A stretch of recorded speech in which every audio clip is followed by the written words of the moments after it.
It does not have to be a new year, a new you. It just has to be a healthier you in the new year, you guys. Make sure you check down below in the description box where you can find the links to TLC products, including the ISOT, the Nutriverse, the Life Drops, the Resolution Drops. There's just so many things there to help you in burning fat and staying healthy. There's even the new immune tea, which I'm going to order. So I can't wait to try that. And I hope they get the sea moss back.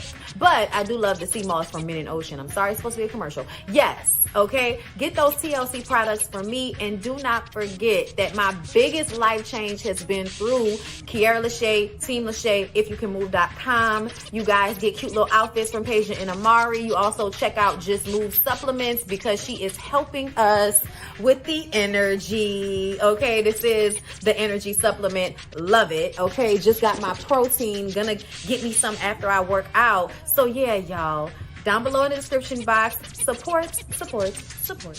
So you guys are always asking me where I get my glasses from. So I thought I would finally give y'all a real little ad, okay? Firmoo, I can't see, bitch. Okay, I'm just playing. I'm just joking. These are my new Firmoo glasses here. Super, super cute, right? They are prescription because I'm like totally blind. And I got these matte ones that I think are really dope. And I felt like they would go good with the fact that I no longer have hair. You know what I'm saying? But either way, you guys can use my link and give me credit. Hey, y'all. Just wanted to let y'all know I'm coming. Give me a second. Once again, y'all, trying to get these damn screenshots in. But I am coming, y'all. But I want to make sure I have screenshots for polls, sis. Because it calls for pictures. You know what I'm saying? It calls for the pictures. Okay, so y'all just give me a moment. I'm finishing up these last few, but I just want to make sure I have them for y'all. So give me a moment. Thank you.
All right, I'm ready. Y'all ready? Let's go. Come on in.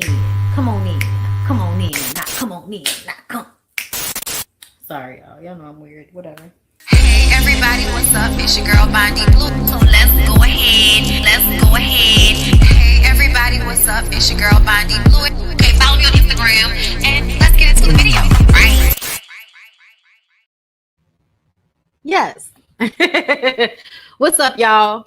Okay, listen, I know my bars are low because I was trying to load the pictures and hurry up and get them in for you guys, but it just didn't go down like that. So some of these are going to have to be full screen, even though I did not want them to be. I didn't. I wanted to be cute the whole way through. Okay, especially for the pictures, but that's okay. That's okay. All right. It's all right. It's fine. So you guys, coming off of a very interesting Bondi Blue show. It's just as far as some of the comments, the actual subject matter, I just saw Martin Ricardo sent me the link or a picture of the divorce decree that says it had been contested. So it seems that Fallon and Simon aren't as divorced as we had all hoped. Okay, child, we wish there was more divorce, like actually divorce, but settlement and a divorce settlement and a divorce finalization are two different things. You know what I'm saying? And I just, it is a mess. Oh Lord, it's a mess. But we're here for 911, okay, and Pose, and This Is Us, okay. Not exactly in that order, okay, in that order, in that order, in that order, in that order, in that order, in that order. I'm sorry, y'all, it had to happen. Look good, bitch. Smell good, bitch. I feel like $1,000,000. Order me some wings. Bitch, don't get my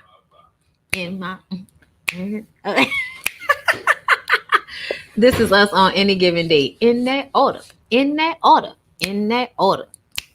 Okay, so can you see me? Can you hear me? We good? Let's go ahead and get into it. All right, y'all. So 911 started off with a message in a bottle, baby. Gotta rub me the right way, honey. I'm sorry, that was a genie in a bottle. Wrong song. Anyway, this y'all see these little people down here? Okay, listen. Look to the bottom of the screen, to the left-hand corner of the screen. Everybody, please direct your attention. Okay. To the Brown father and daughter duo there. Okay, they were out in the atmosphere, in the nature. And then they found a bottle with a letter inside with blood on it. And it said somebody was up river and they needed help. Okay, they was up the river and they was about to die. They needed to be rescued. So they calls 911 and the crew come through and they find this man. Okay, they find this man right here. Look at him, sunburnt. Okay, he said he thought he had enough food. He thought he had enough water. He fell and broke his ankle. I mean, the ankle was on swole. I didn't even want to get a picture of that nasty looking shit. But either way, this is him looking real burnt to a crisp in malnutrition, needing of hydration, not dehydration, needing of hydration vitamins. Okay, he needed aid. He needed help. But for some reason, he did not want the crew to rescue him. But you sent a message in a bottle, bitch. And they find out he had a cell phone that died like a day ago. He had been out there for like 2 or 3 days. So it's like, what the hell was this man out on this ledge for, willing to be out here dying, bleeding and dying from the inside and from the elements, okay, dying from the elements. Why were you going to be out here allowing the elements to kill you, sunburnt to a crisp man? Why? Why did you not want the help? Why? Well, here's why. This creepy man here, this man always plays a terrible person no matter what he plays in. He's a terrible person in it. And he's a terrible person in this episode. Apparently he's an author, a very rich author. And he's told all of his fans through some type of poem/riddle that doesn't really make a lot of sense, that there's a $5 million treasure out there in these LA streets. And they need to go and find it. So everybody is putting themselves in harm's way, putting their life in danger to find this treasure in Los Angeles somewhere.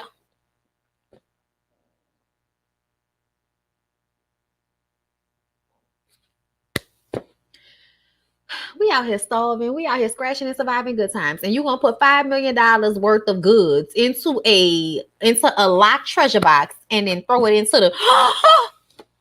no, it fell. Oh, my energy supplement fell on the floor, y'all. I'm so glad I had a towel right here. Hold up, y'all. I can't let this seep into my carpet. Hold up. You gotta block that shit. It's not alpaca, but you can't let it sit. Sorry, y'all. Ugh. Can't let that just sit into my flow like that. I'll put something on it later, but I need to hurry up and soak that up. Ugh. Have energy supplement all in my rug. It's time to get a new rug anyway, bitch. It's over. It's time to get a new rug anyway. Sorry, y'all. Okay, I'm back. Y'all listening? We here? Y'all here on the story that I'm telling to y'all about these people? Okay, this crazy ass author sent everybody on this wild goose chase to find this treasure. And the crew actually starts to get involved. Of course, y'all know the first gullible person to get involved is, of course, Buck. Buckley gets involved. Okay. And then we see all the crazy shit that goes down. Somehow Athena ends up on the scene with two men hitting each other in the face with them racket things, you know, sports that white people play. And then this young man that had this bear statue fall on top of him. Were you trying to dig the bear up? What the? Did you not think that it would topple over on top of your dumb ass? I cannot. Okay. And then we got this man right here who was covered in ants because he must have stepped into a huge ant pile and it had covered his entire body. And as you can see, his face is swollen and ate up and red and pustuled. And that's because the ants have tried to eat his ass alive. And then on the news, y'all see Taylor over here in the corner. Taylor's doing her job. She's reporting on all this craziness that is going on because of this treasure. And this lady was like, hey, stop risking your lives. My husband almost died looking for this treasure. Stop. You know, it was a stressful situation for all people involved. Okay. Athena gets home to find Bobby involved. Bobby, what's going on? Bobby, why are we involved in this? This is not the type of thing we get involved with, Bobby. Okay. But Bobby was like, we could use $5 million to retire. And Athena was like, bitch, who retiring? Who? You, not me. I am gonna be out there on those streets until someone kills me. Okay. And he brings to her attention that she did almost die. And most people would have thought about it. She says, I talked about it in therapy. I talked about it. And then I said, no, I'm not retiring. And he was like, well, you didn't talk about it with me. And she was like, what was the point of that? I had already decided. Okay, I don't even talk to you about what the fuck I'm gonna do. I said I'm not quitting. I'm not retiring. That's that on that. This conversation ended for the moment, but Bobby looked unsettled. And as we see in the previews to next week's episode, this marriage may be on the brinks of dismay. And then you guys, a funny chain of events. Y'all, I use these specific screenshots here, okay, because this young lady here, do y'all see this young lady over here? Do y'all see her? Okay, y'all give me some thumbs up. Give me some likes. Give me some comments. This young lady here, okay, do y'all see this face? This is the face of an idiot. Okay, this is the face of an extremely dense person. Okay, let me explain to y'all what happened with this young lady.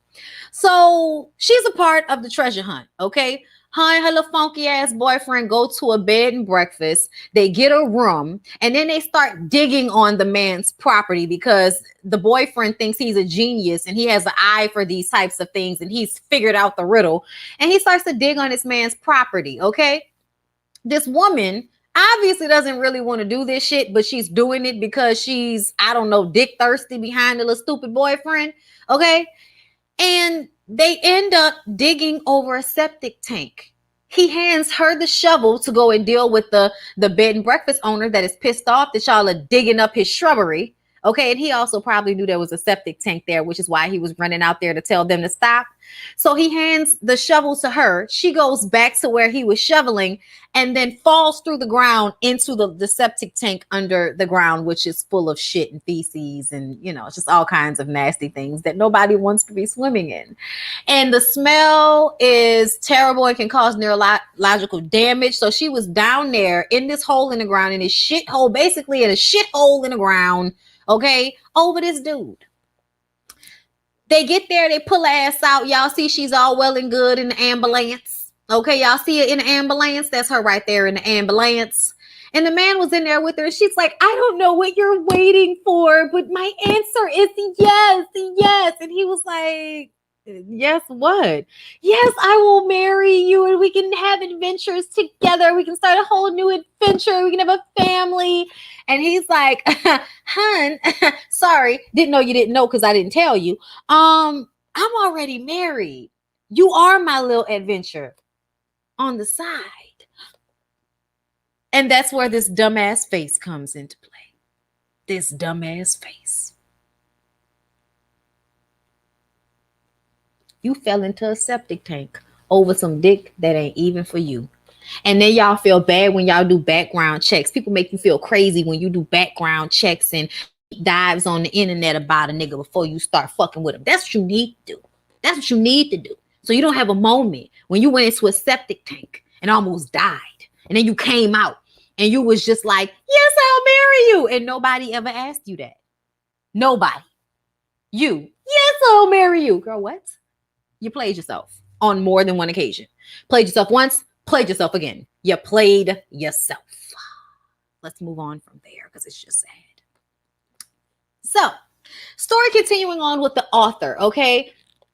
Did I mention that the author was supposed to be dead, child? Yes. I'm sorry, let's go back. This author right here, he was on the news because he had released this treasure and then he had died. So he was supposed to be dead to the ground. But then come to find out, maybe not so much, because Athena gets called to his home. Okay, she gets called to his home. The assistant is there. The assistant is like, yeah, the door was open. I don't know who it is in there, but I just was scared that it was one of those crazy people that thought that the treasure might be at the house. So I made sure to call the police first. She goes inside and find his ass alive. Okay, y'all, I'm so mad. I'm so mad. I thought I had put a picture of his crazy ass in here, but I didn't. I put this picture of Buck and Taylor because Buck kept thinking he was getting closer to Taylor because him and Taylor cameraman had went in, and then also later on Eddie on finding this treasure. Everybody was in on it at some point, okay? But when they found him alive, they figured that the treasure must be fake and not real. So not everybody thinks it's a bust. But Athena decides to sit down and read it and figures it out, okay? Figures out where the treasure is. Everybody must have figured it out at the same time because they get there and realize that no treasure is actually in the box at all, okay? All of this. People damn near dying, hurting themselves, doing neurological damage, falling in septic tanks, all kind of shit. Okay, I mean, it was a blessing in disguise because you needed to find out that fool you was messing with was married, girl. You should have found out through a deep dive on the internet. Do better next time, young girl. Do better. Yeah, there's nothing wrong with looking into people. That's what we have these things for. Stop being stupid. Okay, I only don't look into people that I already know. Okay, but anyway. Okay, look, I'm sorry, stupid. Athena then goes back to the author's house because he's supposed to be alive now, right? No, he's not alive now. Athena finds him dead. He's dead now. So now we like who done it. But she calls her partner. Y'all know that's her partner right there. And he wanted to be funny and act like he actually thought Athena and the firemen were actually responsible for this crazy man's death. Like, stop playing with me. Okay. And then they look at some footage and find this Asian lady right here. She had dressed in a uniform. Come to find out, it's the same lady from the news. Y'all remember this lady right here in the news? It's the same lady. That lady took that shit personal that her husband almost died behind this shit. And she wanted that man to correct some shit. Okay? Fix this shit.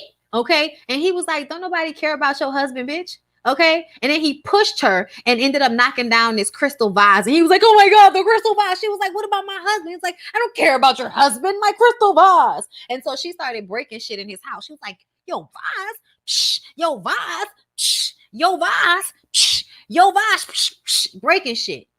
This nigga had a heart attack, fell on the ground. He was having a heart attack. He was about to die. She called the police, 911.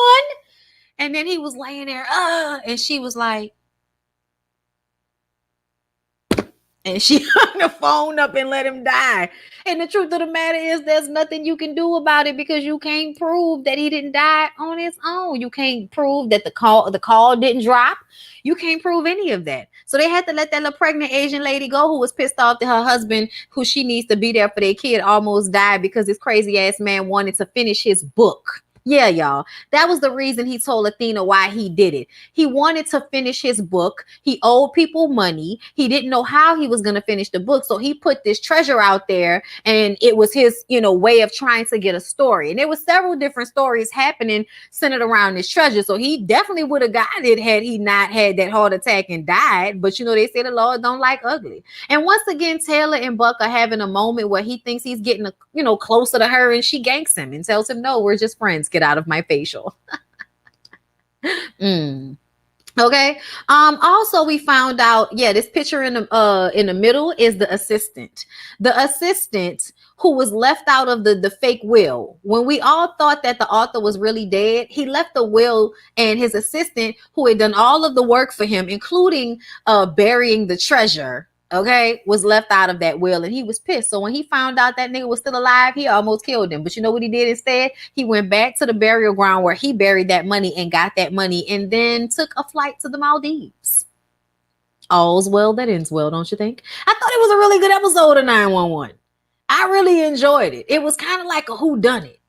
You know, even with like I love me a good murder mystery inside of a large house or a large estate. And that was kind of the vibe that it gave. So I was here for it. I also really love to see Lindsay's name on the screen as the co-executive producer. Y'all know my god sister, who I grew up with, is the co-executive producer and a writer on this show. And every time I see her name, I get so tickled and excited about it because I just think it's amazing. There's so many people from New Orleans that are doing very well with themselves. Anyway, okay, child, we is a people, okay? We is a people that will get it together, okay? All right, y'all, let's move on to This Is Us. This Is Us was also very good. Whenever This Is Us gives me a heavy dose of Beth, I'm happy.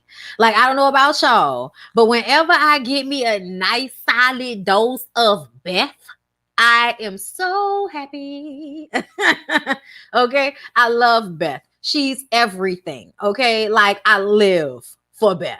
Okay, I just want everybody to know that before we even get into it. So, This Is Us is centered around Beth, Kate, Toby, and Kevin. All right, and we'll take them in that order. Okay, so let's start off with Beth.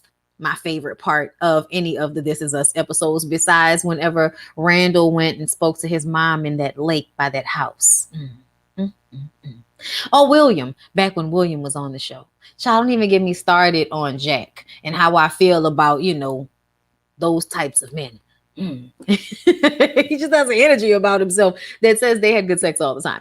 But yes, Beth, okay, y'all, we got to watch this whole evolution with Beth. Okay, so we're gonna start off at the beginning. Y'all know when Beth was growing up, she wanted to be a ballet dancer, but she was never good enough. And it was a dream that she had to give up by the time she got to college. That was very hard for her. We're gonna have a flashback to that time at some point throughout the episode. We'll get to it, not just yet. But we're starting at the beginning. Beth wants to be a ballet dancer.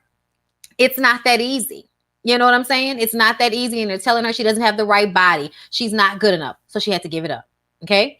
Then she goes into corporate America. She does well, but finally she decides, I'm going to be a dance instructor. Those who can't do teach. Okay. And so she decided to become a teacher, and she was so proud of herself for finally going back to her dream. And she was doing so well. She had packed classes, so many kids coming to watch her dance, and she was definitely living in her Debbie Allen. Okay. Her Debbie Allen. It definitely feels like that was somebody who she like fashioned herself after in these like classes. Like I was living. And y'all know that's probably like what happened, because Felicia Rashad is her mom on the show, and Felicia Rashad and Debbie Allen are sisters, and y'all know Debbie Allen. Okay. And then COVID happened, and she did online classes until the classes dwindled, and she had to shut down her studio.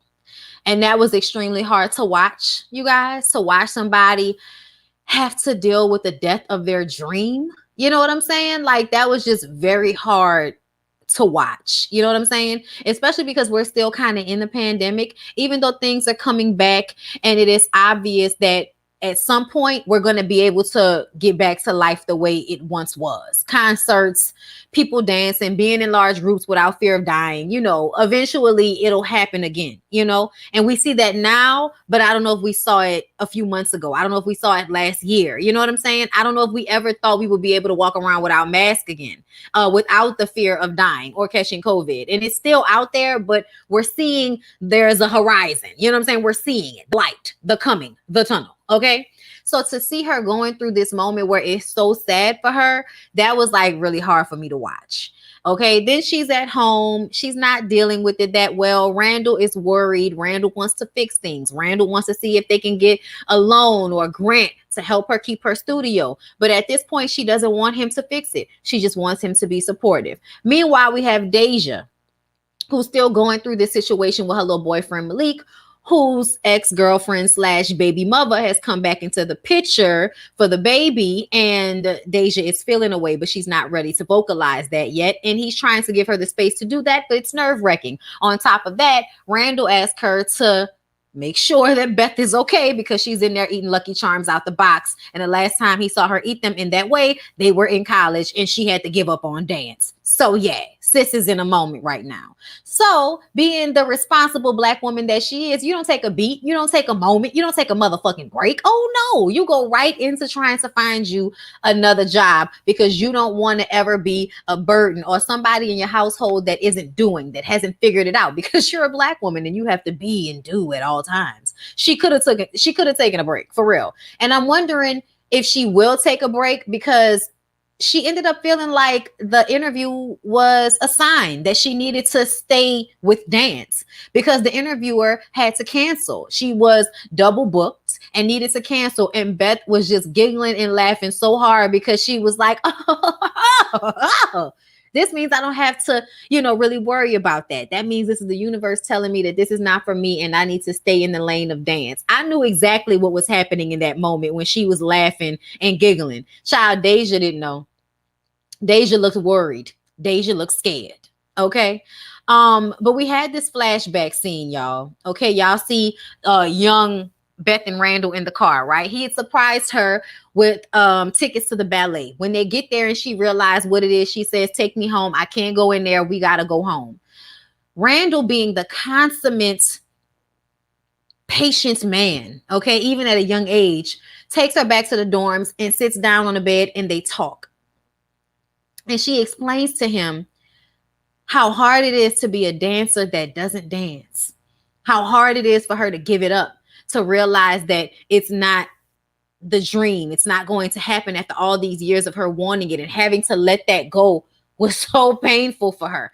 And I could understand that if I had to give up on my art, if I had to give up on this, if I had to give up on any way in which I entertain or express myself artistically, then that would have been a small death for me. As y'all see, when I felt like they was killing me, I eventually got out of it, but I let them torture me for a long time before I got out of it. You know what I'm saying? But either way, she shared that moment with him. So we fast forward to recent time, and Randall gets home and Deja explains how you need to give her room. Don't try to fix it. Just support her. They always have the coolest moments, Deja and Randall. So he takes the advice, and then he goes to the studio where she is. Where is the shot? Did I not get the shot? God damn it. I know I made it. Where is it at? Where is it at? Oh my God. I am so annoyed. Oh wait, no.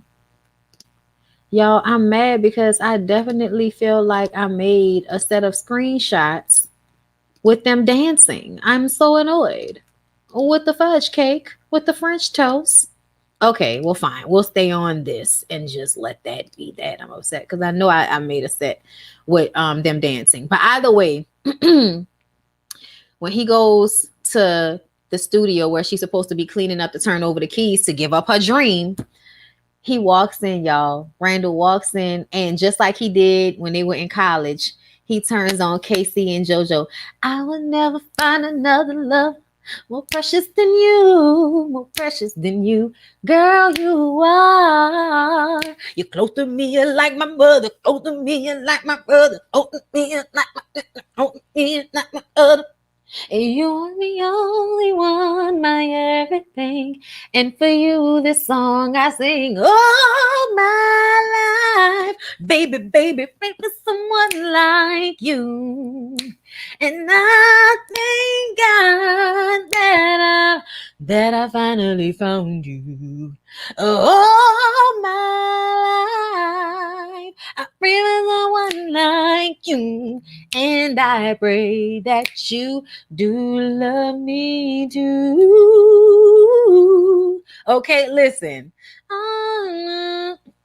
You held me up when I was down. You're all that I am, you know. You picked me up when I was down. I'm sorry, y'all. Y'all know how when you don't know the words all the way unless you listening to it, but you going through it. Yo, it was such a moment. I almost cried. They almost got me. They did. They almost got me. But the way he just, y'all, the way he walked in and just started dancing with her, it was so sexy. Like, cause he was just confident in what he needed to do in that moment to make her feel better or to show her comfort. And he was that for her. Y'all, let me tell y'all something. I love Sterling K. Brown. Don't bring him around me. Okay? Don't ever let me meet him, Lord. Okay? Put that into the atmosphere because I would really love that to happen. I'm a huge fan. And I would probably like geek the fuck out. Okay, geek out. I need a picture. I need a hug. All that. I need you to know I'm not a stalker and that I'm not a crazy person and that I get it. But I also need you to know no. Like you're Sterling K. Brown, and I've been following your chocolatey goodness since you were on Army Wives. Okay, so you know what I'm saying? I support. But yes, y'all, let's move on because I can talk about Sterling K. Brown forever. Okay. Forever. Oh, chocolatey, good deltoid and pectoral muscle having ass man. Anyway, y'all love him. God love him. Anyway, so let's get into Madison and Kate. Okay, so this episode, Madison is going wedding dress shopping with Kate and Rebecca. And she's so nervous because she always feels like a hot ass mess. You know what I'm saying? Like that's what she feels like, a nervous wreck, a hot ass mess, family issues galore. And then you meet, Randall and Kate and Kevin and Rebecca, and even Miguel. Like the Pearsons are messy but perfect. They talk about their issues, they love on one another, they're supportive of one another, they force each other to be there for one another, even when they don't really want to get along, even when they don't really want to do all of that. I think the way their family comes together, the way they force each other to interact, I think is so good, because I think without that, the family bonds that we create with each other die if we don't nurture them. They have to be nurtured. We have to spend time together. We have to be around each other. We have to interact. We have to talk. What's going on, bitch? What are you feeling? Talk to me. Okay? Because I'm telling y'all right now, there's so much shit not said just because I don't feel like fighting nobody. And that's just the way it got to be. Make sure it's closed this time. Okay? But yes. I don't know why she was nervous though. Rebecca is like the consummate, sweet, loving, mother. Like she's always that. And she was going to be that for Madison. So I don't even know why she was really nervous. But it was funny because even though it was supposed to be about Madison, and we find out that, her dad is supposed to come to the wedding, but then at the end of it, he doesn't. And she was so stressed out about him coming. But then when he said he wasn't coming, you can tell she was disappointed and trying to act like she wasn't disappointed. However, she complained about him the entire time. He was trying to, do I need this? Do I need that? And then he had to work, supposedly. I wonder if we're ever going to like meet her dad or maybe see the other side of that, because something about that felt like there was more to that story with Madison and her father. But she talks about how her mom left them when she was 8, and leaving her with her father was basically like leaving her alone. So being accepted into their family is such a huge thing for her, because otherwise she doesn't have that, and she doesn't really have anyone, and it's sad, but it's why she is the way she is. She is hella guarded. You know what I'm saying? Even though she has all these issues, y'all know Madison and Kate met because she had like bulimia at one point or something like that, and they were both in a support group for people with eating disorders. So, they became friends in that way. Child, Kate was so over Madison and they still became friends. She has redeeming qualities. But yes, Kate and Rebecca, it really turned out to be about them. So because Toby doesn't have a job right now, Kate feels like she doesn't have anybody to share her really great news with. She has this new job. She's helping these blind kids learn music, and it's singing. It's always what she's wanted to do, sing, be in music. And it's this great thing for her. And she doesn't feel like she can share it with Toby because of what he's going through. So she shares it with her mom. And she says to Kate how she's always been proud of her, and that she hasn't always been the easiest daughter, but she's always been easy to love no matter what. And it's like Kate didn't think that, she feels like she's been hard to love. And then we go back to a flashback for her, and we realize that it's because ever since Jack died, she has felt like a disappointment. She never was that confident in herself. And then Jack died, And then that really made her kind of tap out of life. So we saw Rebecca hooked up a job interview for Kate, and she was supposed to show up for the job interview, but she doesn't. She ends up going to the diner where she and Jack used to go to all the time, and she gets a job there. I'm like, great, a job where you're around food all the time so you can eat your feelings? Yeah, that's not good. And I think Rebecca felt the same way, but she didn't want to say anything because whenever you say too much to Kate, that makes it even worse. She retreats into herself even, more. And we all know she was with the abusive boyfriend, the weight issues, feeling bad about herself, kind of being in a stagnant place because the music wasn't exactly the way she wanted it to be vocally. It's the same thing that Beth went through, but Beth wasn't allowed to tap out of life like that. And I also feel like that's the difference sometimes between being a black person and a white person. And I think they show that a lot on this show, just how in life we have to go through the same thing sometimes, and the outcome or how we handle it still ends up being different or the same. You know what I'm saying? Because both Beth and Kate had to give up on their dream at some point, and later in life found that dream again. And for Beth, she is going through losing it again, but I feel like she's going to find it once again. I really do. And with Kate, she's just finding it again, after losing it all those years ago and finally finding this joy in what she's doing. She hasn't had that. So, this spoke on how far she's come and how sometimes we go through peaks and valleys, y'all. We all go through ups and downs. We all go through moments in life where we want to tap out, where shit is too hard, where shit feels dark, when shit feels dim, and we don't want to actively participate in our lives because the shit seems too hard or pointless. And eventually, especially if we have people like Rebecca, people who care about us, who love us, who pour into us, who don't allow our bad moments to be the culmination of our lives, remind us of who we are, and eventually we find our way back to that. And I feel like that's exactly what happened with Kate and Rebecca this episode, where Kate has finally found her way back to herself in her music and in her passion, and able to now as a mother look at her mom and realize her mom was always trying to love on her, always trying to help and be a space of positivity and pouring into her positively, because a lot of parents aren't like that. And I think that Kate resented her mom because, the dad left and her dad was her favorite. And then she always felt inferior or like, the lesser model of her mom. And nobody likes to feel like, the ugly daughter to the beautiful mom. And I think that's how she always felt. So there was some resentment towards her mom. So when her mom was being supportive, she didn't always hear it. And in this moment, when they're helping Madison, and being there for her, she finally gets this clarity, this moment where she realizes who Rebecca has really been this entire time, which is an amazing mom, and I thought it was a great moment, y'all, and low-key reflective of something going on in my own life right now, but I'm not going to get into it.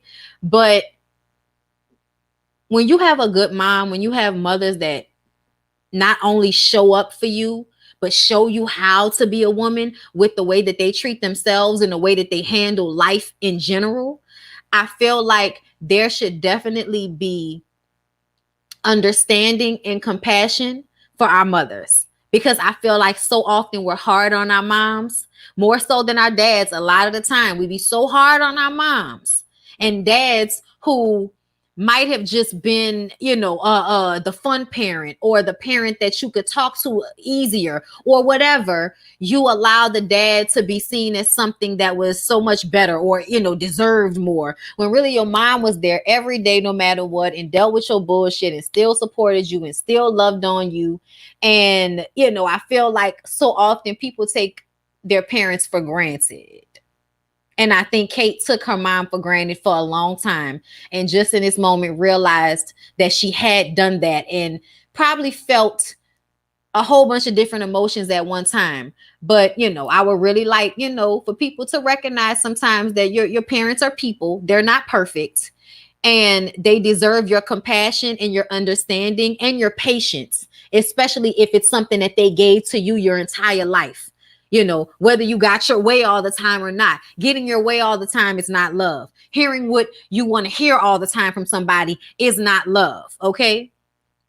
It's obedience, and your parent is not supposed to be obedient to you. So understand that, everybody's doing their best a lot of the time with their kids, and shit just don't always go the way it's supposed to go. You don't always make the right decisions. You don't always have all of the patience and know-how in the moment.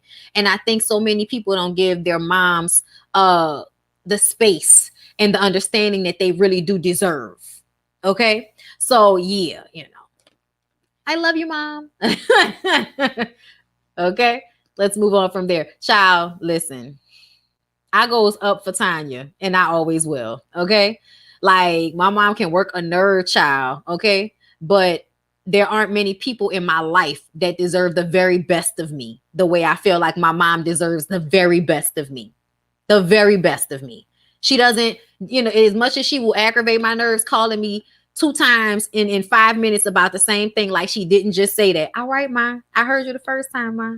I know, Ma, I got you. Irks me to no end. But I'm not gonna ever, make her feel like I don't want her to call me, or I wasn't happy to hear her voice, because I already know what it's like to lose a parent. And at some point, I'm going to wish that she called me. And I always remember that when I get impatient with her, because I feel like at the end of the day, if nobody deserves the very best of me at all times, it is my mom, because I feel like my mom gave me the very best of her at all times. You know what I'm saying? For the most part, throughout my entire childhood, everything about my mom, I feel like she showed up. You know what I'm saying? So shout out to Tanya. Okay, it's Mother's Day. It was Sunday. We might still be in that mode a little bit, but I feel like I can never say I love my mama enough. I don't give a fuck. So I'm gonna go ahead and put that out there. Okay, so yeah, y'all, Toby had to deal with his daddy this episode. Toby was trying to fix this leak in the bathroom that they had. Y'all see his head in the ceiling? Child, this picture of Lassiter sitting here with their baby, looking at him like, when Lassie told him, he was like, so because you can't fix the toilet, is it the plan to make the rest of the house look bad so the toilet doesn't really matter anymore? Like, I was dying laughing. I love Lassie. He will always be Lassie, y'all. He will always be Lassiter to me, okay? And then because Toby couldn't fix this issue on YouTube, he calls his dad. His dad is a little ornery, old school, hard, you can tell. And his dad is like, listen, I'll just come over and help you. He made a comment. Did you, because he lost his job. He was like, did you lose it because you were off your meds? And he was like, you know what, Dad? Never mind. Fuck it. I'll figure it out myself. He was like, no, I'm going to come over there. I'm going to come over there. I'm going to help you. So his dad comes over, and I think everybody has been dealing with the pandemic. Everybody has been inside. Everybody misses their family members and all of that type of shit. Child, I know I miss mine as much as they work on my nerves. I was so happy to see all them disgusting ass people. Y'all know I love y'all. Okay, those of y'all that even watch these reviews, because I know a lot of y'all be watching me, but y'all, y'all only say it when y'all around me. But anyway, the daddy came and helped. And Toby was just like, Dad, thanks for coming and helping. I just really didn't want to call on Miguel and Kate's family because he didn't want to have to talk about what was wrong. He didn't want to have to talk about his feelings and what he was feeling. I don't want to deal with all of that. Let me just handle it on my own, or let me call my dad, because I know if I call my dad, I'm not going to have to deal with my emotions. Well, Toby, you were wrong. Daddy came in there and he expressed to him how hard it is for him losing his job and how this is not what he saw for himself, and he's happy for Kate, but he doesn't want to be a stay-at-home dad. That's not what he wants to do, okay? And the dad says, I lost my job when you were like 8. And it was really hard. It did a number on me. I stayed in the basement for a year looking through the classifieds until I found another job, but it was a hard time for him as a man. And he says, I wish I was more like your in-laws and I had talked about my feelings a little bit more. It probably would have helped. And when he said that, Toby was just like, damn, you know what I'm saying? The realization that you was trying not to get that, and you ended up getting it anyway, because you really do need to talk about your issues instead of holding them in and then building all this resentment because you're not where you want to be right now. Like, I understand he doesn't like it, but Toby tends to handle things with such angst. You know what I'm saying? Like, I get it. You don't want to be a stay-at-home dad, but at least y'all are still afloat. It's still, y'all can still take care of y'all kids and shit. So I was glad that his dad said that to him. You know what I'm saying? Like, you need to just recognize that it's just a moment. It'll be okay. It'll get better. Like, he doesn't even remember his dad not having a job, But that was still a really good moment. So then we get to Kevin, y'all. Kevin finally goes and sees the Robert De Niro movie he'd been working on with this, hot director over here. And the movie was complete and utter trash. The director doesn't think it's trash. He thinks it's the best thing he's ever done. Everybody else thinks it's trash. And so now Kevin has to figure out how to salvage his career. He has to go and have meetings with his agents and his manager instead of spending the day on the lot with Uncle Nicky like he was supposed to, right?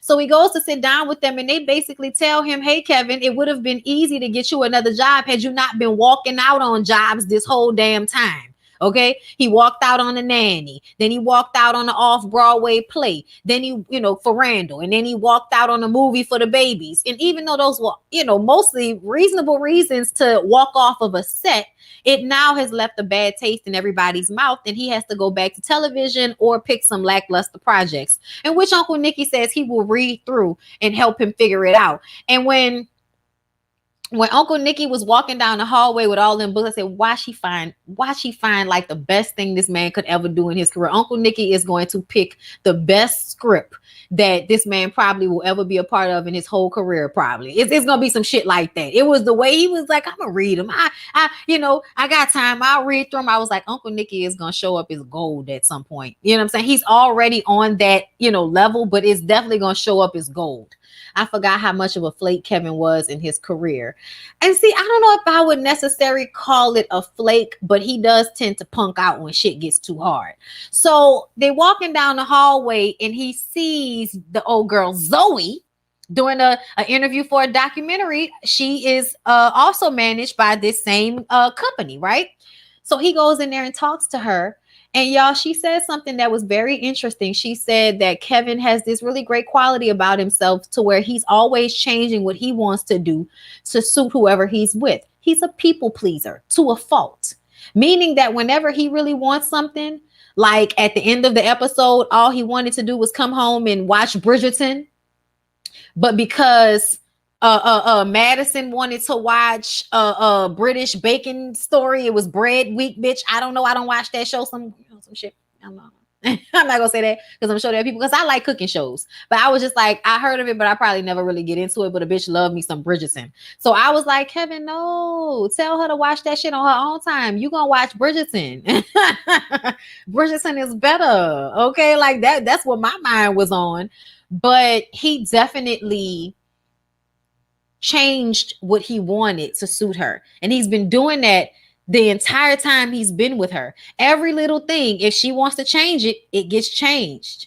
It's what he feels like he needs to do in order to make her happy, in order to be this man that he's trying to be, which is, the Jack version of a man, the everything.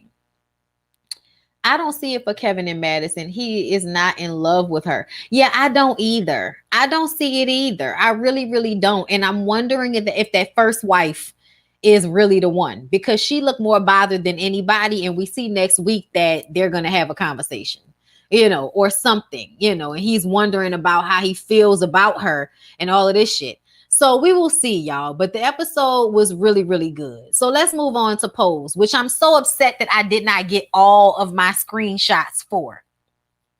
But the episode was mainly about the old girl, Electra. Okay, hold up. That's the one I needed. Y'all like the video, please. These are a little dark, aren't they? They didn't look that dark when I was getting them. Bullshit. Anyway. I got some food in my tea. Like the video.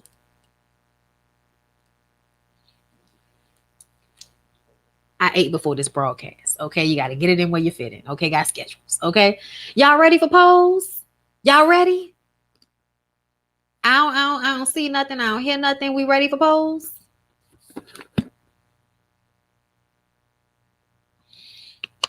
The category is live.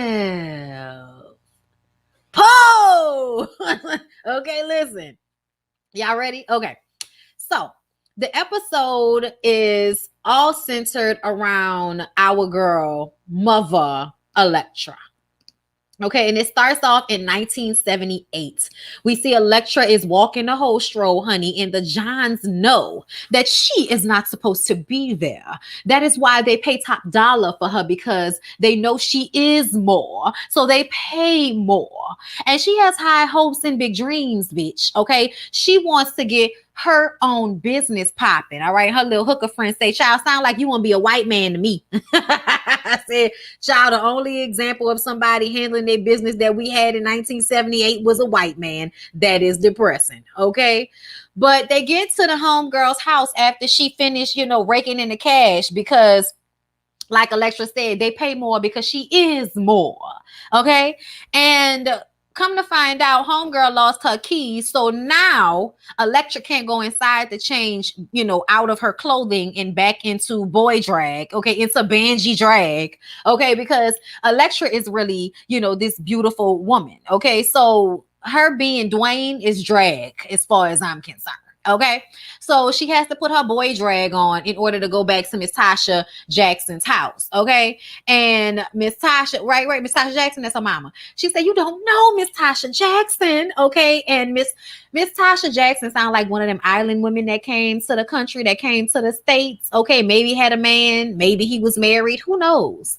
But all we do know is she didn't put all her hopes and dreams on her son/daughter's shoulders, basically. Okay, so Electra has to go and sneak in the house, and Miss Tasha Jackson is sitting there waiting up for her. What you wearing, boy? Okay, real negative language towards Electra, calling her him, calling her a boy, you my son, and it all ends.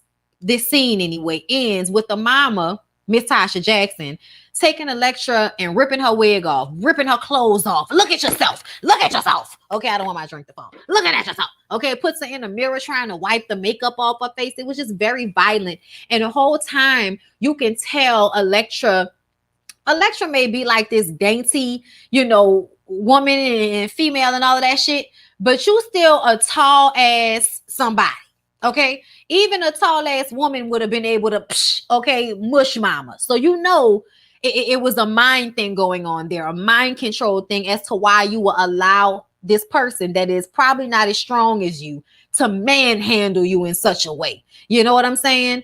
I am going to say that Electra goes in and out of overacting. We're going to talk about somebody overacting. Okay, I'm going to say that there are moments when Dominique is going in and out of overacting, because sometimes it calls for it and sometimes it doesn't. Okay, so there were moments where it was just like, whoa, this needed something different than what it gave, but I get it. I'm here. We enjoying it. Okay, Electra is tired of the abuse. I don't have to take this anymore, mother. Okay, I'm not going to try to accent because it's low-key island, low-key proper. I don't know, low-key English, bitch. I don't know what it is. It's too many things for me at this time. However, Electra gets ready to go and get her stuff. I don't have to deal with this anymore, mother. I'm leaving. Okay. And like all the other men that didn't left her, she feeling away. So now she tells Electra, you can't take nothing. You can't take nothing. It's my house. So everything in this house is mine. Legally, that is not how any of this works. Okay. You definitely could have pushed her ass out the way and took your stuff and left. And what she was going to do? Call the police, and then you know what you could have did? Oh my God, it's my mother. Act the fool, embarrass her in them streets. Okay, embarrass her in them streets. People would have came outside. Be loud. Okay, just like you threatened to do later on. That's what you should have did the first time. But either way, Electra picks herself up. Fine, I'll leave. Mama grab her by, the back of the neck, throw her out the door onto the floor after she told her that she couldn't take none of her stuff with her. And so Electra puts her scarf on her head and then gets up and puts her lipstick on her lips and says, mother, wait. Okay, put that lipstick on. This is who I am. So see you later, mother dear. Or what it was. Farewell, mother dear. I was just like, she's so fucking dramatic. Child, it was everything though. Farewell, mother dear. Okay, and she went off cold and alone into the world. And I'm gonna say once again, all y'all parents that kick y'all kids out onto the street, to be harmed, to have to sell their bodies, to have to starve, all because you don't like, who they're, becoming as far as sexuality or figuring out who they are gender wise. You're not shit. You ain't shit. Your kids are not supposed to be for you to live your adult life dependent upon them. They're supposed to become people on their own, dependent upon themselves. Okay. You're not supposed to raise your kids so that they can forever be indebted to you. I don't like that mindset. That's them, them island people. They sure do be thinking like that a lot. You can tell it's probably like an island mama that Electra had. You know what I'm saying? Miss Tasha Jackson was probably from one of them islands, baby. Okay. But anyway, Electra gets to her office in present time. Okay. Right here, child, bitch, with the fervor, stuntastic. Okay. Now there was some police officer sitting outside waiting on her. So as soon as she gets inside and checks her messages, we hear from Lulu, who say don't come looking for her, but she all right. I said, out somewhere binging crack, bitch, you ain't all right. But that's another topic for another day, child. So these police officers come in, and Electra is like, we have all of our paperwork. Apparently, Electra is now running some type of Star 69 call center. That's the front. On the back end, you're paying for phone sex, I believe. Okay, that's what it seemed like. It seemed like phone sex. But either way, they come in, you know what you did. You're going downtown. So Electra has to go downtown. Okay. They say they're going to search her apartment if she doesn't give them information on her backers and whoever ever, helps her with Hellfire. Just Giuliani is trying to get rid of all the smut that he is now probably had moved to his basement, because people like y'all go around and do drugs and fuck on whoever y'all want to, and then y'all make political statements and throw everybody else in jail for the shit that you also partake in, and you can't tell me no different. Talking about he trying to clean up. He ain't trying to clean up a motherfucking thing. Okay, he is trying to racially discriminate against people for voters so y'all can put more money in his pockets. That's what this is all about. Okay. Power and money. And how do you get power and money? You make people with the power and the money happy. And how do you do that? You do things like, take rights away and throw black people and Hispanic people in jail and shit like that. Those things. Okay. In order to feed the jail systems and the people who own the jail systems and the people that get the kickbacks from the jail systems and all of those things. The police departments that get more money because now they're arresting more people so we can act like there's more crime. It sends an influx into the police department money-wise and into city government, because they now have to make up for all of the work that they're making for themselves by arresting people for dumb shit. But again, another topic for another episode. She calls Blanca and tells Blanca that because they're going to search her apartment, she needs her to get rid of that dead body that's in her closet. We remember. She was speaking in, low tones, using different words, but really she was saying, bitch, get that dead body out of my closet before the police get there. Okay. And she had to beg her to do it, but eventually she gets Poppy and they go over to Electra's where Ricky is staying. Okay, child. Prey gonna be so upset when he find out Ricky was staying with Electra. Okay, because how Prey be, you can't never live down not a motherfucking thing. First of all, Damon had Ricky first, and you would never let that go. Had to keep mentioning it every time they was around one another, like y'all ain't all around each other all the time. But anyway, child, they get to the closet to, remove the body.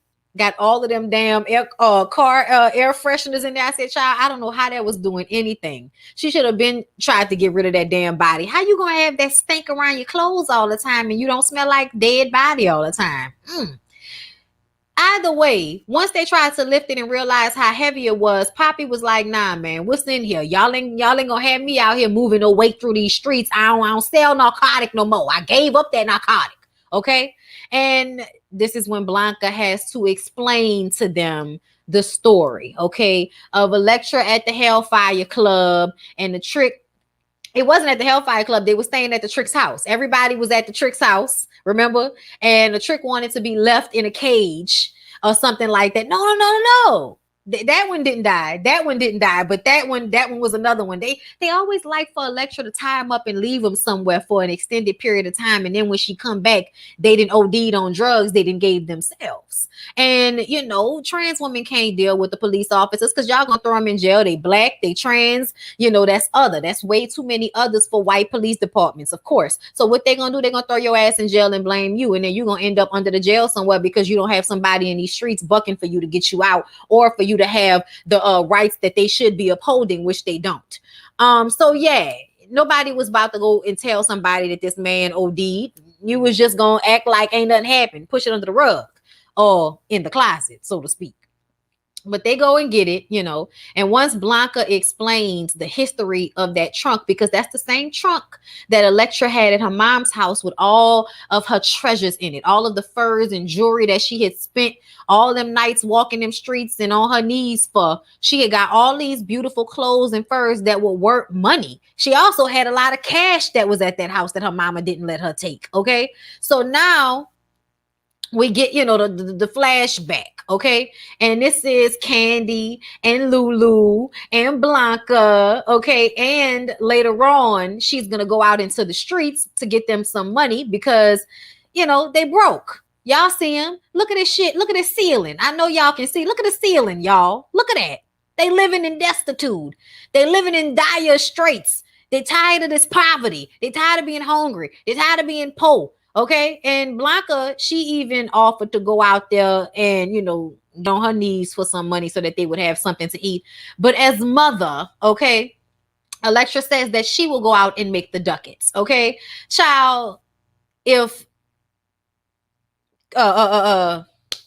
Candy and Lulu don't work on my fucking nerves when they together. Child, they worked on my nerves this whole scene, laughing like damn hyenas, the whole damn scene. Hoes is hungry. Hoes is living in poverty, but they laughing and giggling and shit. I'm like, child, y'all done worked on my nerves. Blanca put on not Blanca. Electra put on a good wig and a good fur and go out there into them streets to make that money and meets Cubby, Angel and Lamar. Okay, now Angel and Lamar are actually cousins. Didn't even know that. And they met Cubby out on the streets and they decided to, help one another out and take care of one another. Okay, because they needed to do that out in them streets. And so Electra tells them, you know what, y'all? I don't want y'all to be out here on these streets like this. Y'all take it back to my house. And I am your mother now, okay? Go to this address, child, the days when you can write an address down on a piece of paper and somebody will be able to find it without a fucking map or navigation system. Hilarity, okay? But either way, they go back to the apartment and now they're part of the family as well. And now mother has what 6 children to provide for now? Yes. Mother has 6 children to provide for now. Hold up, y'all. Let me find it because I want it. Okay. I told y'all I didn't get a chance to load all of my screenshots. But Electra being so giving and just so open to be there for the kids. I love that. And I also feel like that is what ballroom is about. I don't care what nobody say. As far as I'm concerned, that's exactly what ballroom is supposed to be about. Helping one another and being there for people who have thrown their fucking children out into the world to try to fend for themselves, as if people ain't out here trying to put black kids and black people at a disadvantage all the time. And y'all just throw y'all kids out here to the streets. And as soon as Electra saw them damn kids, she was like, y'all go back to my place. Y'all go back to my place. And, I'll take care of y'all. You know what I'm saying? So I appreciated that. I really, really did. Y'all see that's the picture of her child. Why she got this is some real 80s shit. Okay, she got the shoulder pads and everything, bitch. Okay, listen, I was here for the shoulder pads. So let's move on from there. So we go back to present time, I believe. And when we go back to present time, we see that Blanca got the call to go and get Electra out of jail. Hold up, y'all. Let me find it.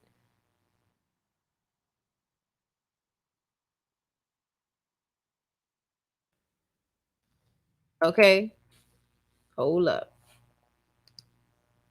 I want to make sure y'all can see because we got to get into these screenshots at some point, y'all. The ones that I'm just going to have to pick instead of, but I wanted to show y'all Electra because this fur, I love this look, y'all. I love this entire look that she was given this episode. I mean, everything, y'all. This look is everything, y'all.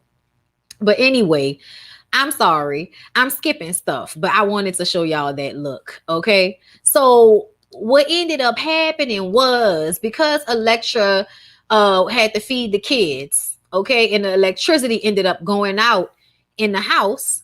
She was supposed to be providing. Mother was supposed to be providing, but mother wasn't really providing. Okay. So mother decided that she needed to go and get all of her jewels and shit from her mama house. She needed to get all her furs and her jewelry and shit from her mama house. Okay. That's not your stuff, lady. That's not your stuff. Just pressing shit, trying to get to the right button and talking at the same time. I'm sorry, y'all. Okay. But they decided to go in through the window unit, okay, which I thought was fucking hilarity. How did this lady not hear y'all knocking the damn window unit out the door? Out the window. Electra was like, that bitch gonna wait for me to move out before she gonna get air conditioning and have me sweating my ass off and now all of that damn time. Ain't that some shit? Okay. So they sneak into the house to get her things, and of course, y'all, she goes in with Blanca, and Blanca sees this picture of her and her mom when they were kids, and Blanca is trying to be sentimental moments and shit like that, but they get the trunk with all her treasures in it and they dip out. But before they dip out, Mother Dear wakes up. Hold up, let me get it. Clicking my ass off, y'all. Okay. Mother comes downstairs. Electra was giving, y'all. Electra was giving all episode. And that's why I can't not have the pictures, because Electra was giving the whole episode as far as the looks were concerned. Okay. But her mom came downstairs. Where you going? I'ma call the police. And Electra was like, call the police and I'ma scream and holler and make a scene and let everybody know that I am your daughter. Okay. And everybody will know what's going on around here. All right. So the mom doesn't call the police. She was like, fine, I ain't gonna say nothing. Go ahead and take it. That way I never have to see your ass around here again, which was so fucked up. But you can tell the mama was in her feelings. The mama is lonely. The mama is by herself. Okay. And she basically tries to reason with Electra by saying, maybe if you could tone it down a little bit, we can figure something out. Because, when I had you, I wanted a son. I wanted somebody that was supposed to take care of me and never leave me like the other men did. And I was just kind of like, girl, that's the problem right there. That's the problem with y'all right now. A lot of y'all women, y'all having fucking kids and having sons so that they can take care of you. That is not how any of this is supposed to go. Y'all are supposed to be raising people so that they can be human beings on their own, not so that they can take care of you for their whole damn life. I don't know where you get this shit from. People are supposed to grow up to be their own people, to do what they want to do with their lives. Okay. Like, that's how life is supposed to go. It's not supposed to be, oh, I'm always having to take care of, and you do for your parents, you're supposed to, but you're not supposed to have to do for them in order for them to be okay. Like, that's just not how any of this is supposed to work. So the fact that the mom even put all of that pressure on Electra in the first place is some bullshit within itself, as far as I'm concerned. So Electra was like, no, I want more of everything. I don't want to have to turn myself down for you or for anybody else. So I'm sorry, mother, but we just gonna have to, let this be what it is. It is what it is at this point, unfortunately. And Electra left. And I don't know if she ever saw her mother again. I'm not sure. But I definitely feel like, sometimes you just got to let people go. You can't have people in your life that's not going to fully support you. You can't have people in your life that want you to dim your light for them. You know what I'm saying, child? That mama in that house coat. Her mama need a therapist, not a child. I know that's right. Okay. No, I'm not toning anything down. More. I was like, all right, honey, calm down. But I do appreciate you, bitch. More. Okay. So, like I said, Blanca got the call to pick Electra up. Christopher was there. Y'all, Christopher could smell a dead body a mile away because he's a doctor. And he got to the apartment and he was like, what is that I'm smelling? It smelled like a dead body, bitch. And he just go to uncovering shit. And Blanca was like, bitch, ain't nobody told you to come in here touching shit. Electra would not want you going through her stuff like that. Okay. And he was like, you always holding me at arm's distance. You always keeping shit from me. You don't even give me a chance to understand where you coming from, right? So she keeps it 100 with Christopher and tells him what's going on, and he wants to help. And actually, he does help. Y'all remember for Christopher with his little cute self. Okay, look at him. Okay, give me a chance. Give me a chance. I'm angry. Give me a chance. Okay, so they go and pick Electra up from jail. Of course, Electra is upset that Christopher knows about it, but they get back to the house. They all have dinner, and Electra flips out because once she finds out that Christopher helped get her, get her off and get those charges dropped and that whole situation, put to bed with the police, she got upset because now she feels like I'm going to be indebted to him, and I don't want to be indebted to anybody. You know what I'm saying? So I don't appreciate you doing that. And so Blanca has to remind her about back in the day, y'all. Blanca has to remind her about back in the day when Electra sold all of her treasures, all of her clothes and her minks and her jewelry, and used all her money so she can get a place for her and the kids to live, okay? To live somewhere nice and not have to worry, about being fed and all of that, okay? And you can see Blanca right here. Blanca was nervous about it because she knew what Electra sacrificed for them to now live in this nicer place, to have food on the table, to not be going hungry, and to be taken care of by somebody because they were thrown away by everybody that was supposed to take care of them. And Candy was like, girl, your pessimistic ass need to take a drink and relax, relate, release. Okay, we are on the come up, bitch. Let's enjoy this moment. It was so nice seeing Candy Girl. I sure do miss Candy Girl, baby. Okay.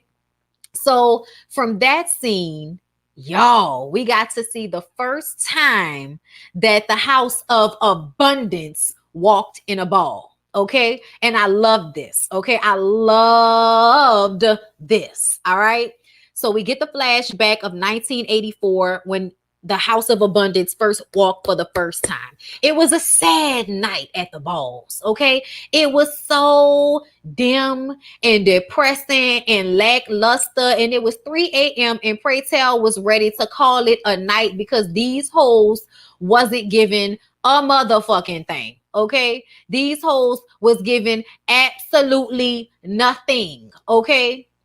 And Pray Tell was ready to send the girls home when he got the updates that somebody else, okay, the legendary Electra, okay, was coming through, and she was with child, bitch. She was pregnant with a whole new house of children, okay? And so we need this sad set of people to move their asses out the way. Tinkerbell, get out the way, okay? Because really, you look like Chi-Chi, bitch. You look like a little Latin boy in drag. You are not giving what it's supposed to give. So we need you to go somewhere with the cellophane on your head, okay? What is that? Get that together.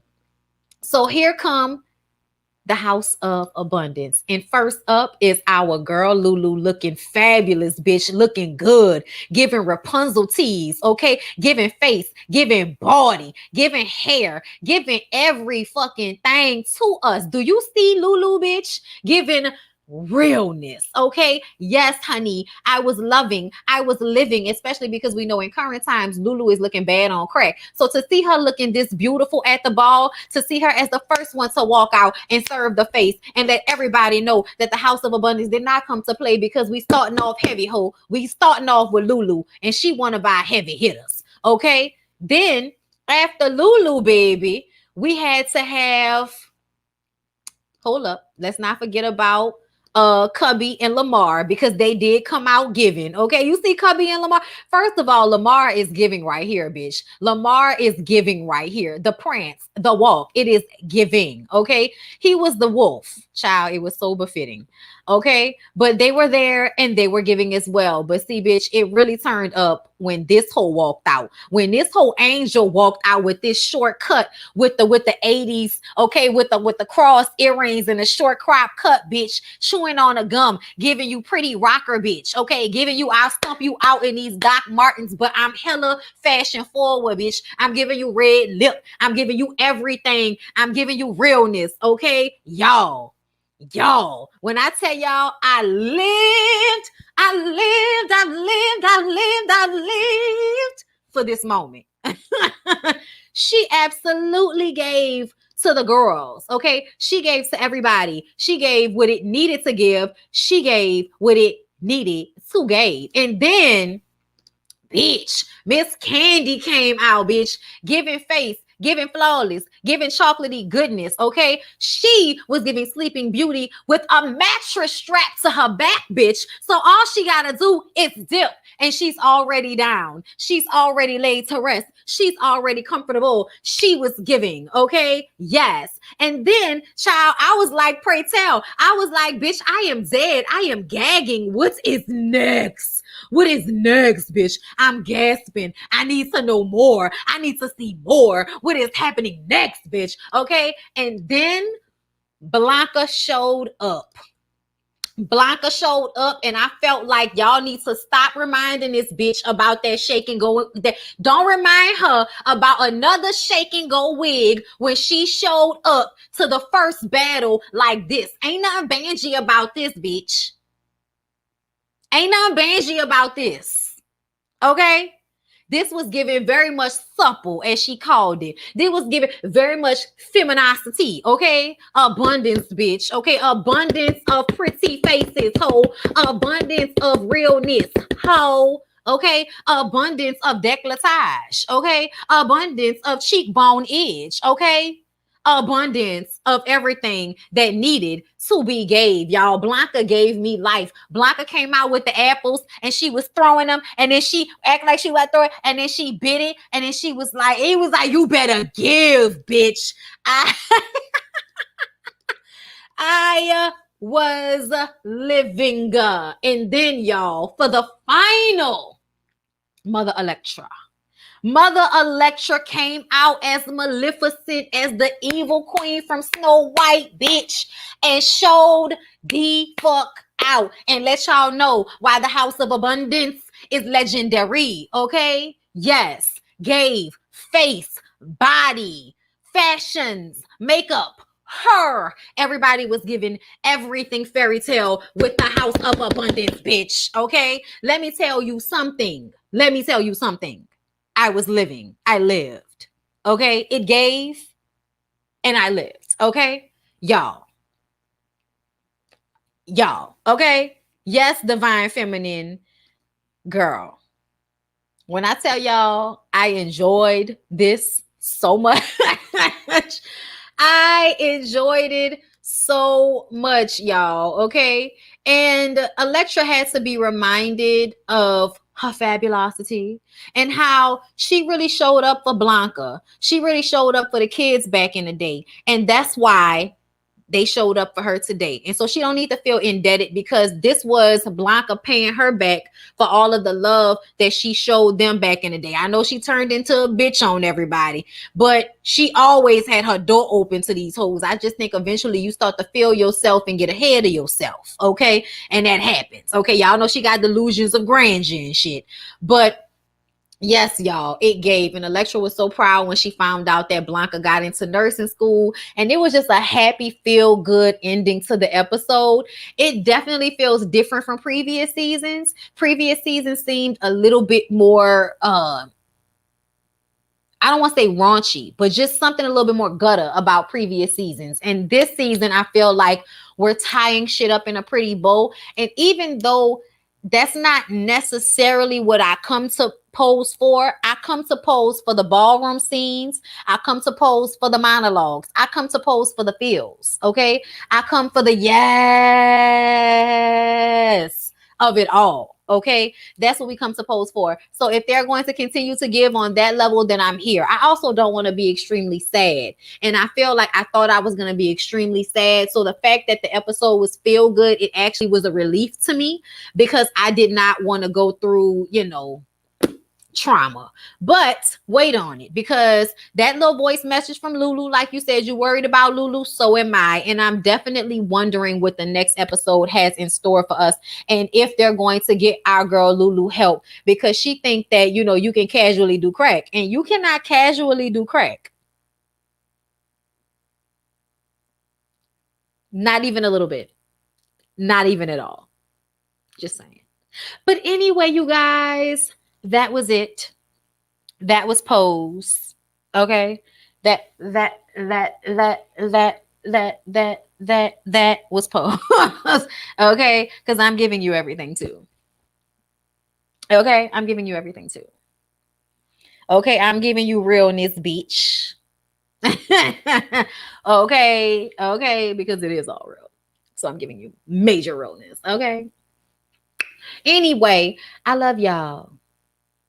I hope y'all enjoyed this. I enjoyed y'all being here with me. I know it's not the one that everybody comes to watch, but I still enjoy talking about all three of these shows. 911 is just hilarity to me because it's always some crazy shit. This Is Us just always taps on real things, just like Pose does. But I really, really enjoy doing all of these shows together like this. So I appreciate everybody that's going to rewatch it, the replay and that, come for these videos. I appreciate y'all so much. I love y'all. Y'all make me feel so good because sometimes y'all I don't be knowing. I said this the other day and it's really true that, I sometimes get bogged down. I'm not always, where I would like to be lifted emotionally when it comes to comparing myself to other people or just where I am with this and how I'm doing one week from, the next week. Are people getting bored with me? Are people getting tired of me? Am I doing better? Am I progressing? I'm always thinking about all of these things as it pertains to what I do here. And also trying to be mindful of what I say and being positive and not being too negative, even though we being honest about how we feeling. And it's just always a balance and a fine line. And I'm always in a mind space of, caring about what I do here and how people feel about what I do here. So I love y'all and I appreciate y'all so much for showing up in every video the way that y'all do. Tina, Saki, thank you for showing up all the time to moderate for me. Just Nicole and Erica and Kaylina, I don't want to say it wrong, but there are so many of y'all that show up for me all the time, and I love y'all and I appreciate y'all. And I'm gonna keep giving y'all this content, and hopefully y'all will keep coming to see me. So hey, Terry. Oh, thank you, El Michelle. I love y'all. Okay, y'all, let me go because I have to figure out a way to go and get my car from the dealership. All right. See y'all.